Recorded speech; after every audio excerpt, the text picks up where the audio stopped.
வணக்கங்க. என் பேர் நிர்மலா. நான் ஹவுஸ் ஒய்ஃபுங்க. எனக்கு ரொம்ப நாளாகவே பேக் பெயின் இருக்குது. பயங்கரமான வலி, குனிய முடியாது, நிமிர முடியாது. ரொம்ப பெயின் இருக்குது.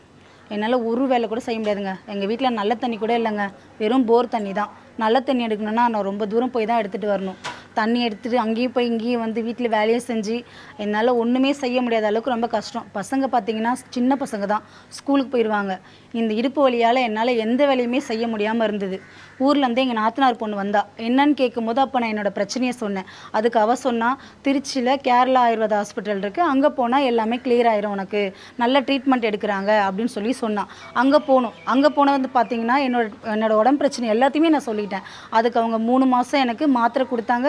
3 மாதம் எக்ஸசைஸ் பண்ண சொன்னாங்க. இப்போ பார்த்தீங்கன்னா 70லேருந்து 80% வரைக்கும் எனக்கு வலி கம்மியாயிருச்சு. என்னால் எல்லா வேலையுமே இப்போ பண்ண முடியுது. நான் நார்மலாக இருக்கேன்.